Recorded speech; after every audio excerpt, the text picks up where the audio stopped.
When you see images of the Christ, you see images of the Christ mostly in churches and houses on the cross. Images of suffering.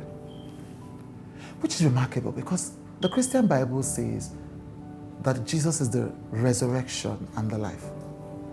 And the idea is that the most important part of Jesus' life is not the suffering servant part, is the triumphant resurrected Christ part. But somehow we are drawn more to the suffering and the drama and the pain. That's the one that attracts us.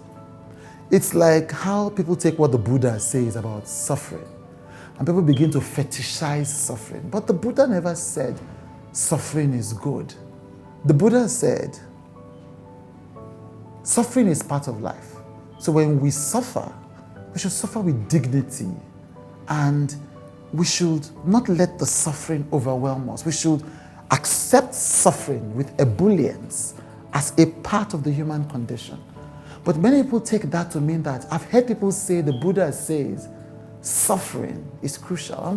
What is the thing that makes people reduce the lives of these teachers only to the suffering and not to the victory and not to the resurrection?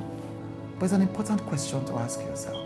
Those of us who are Christians and those who are not Christians, who are in the moment, as we mark this important moment, ask yourself, what are you focused on? The suffering of the Christ or the resurrection of the Christ?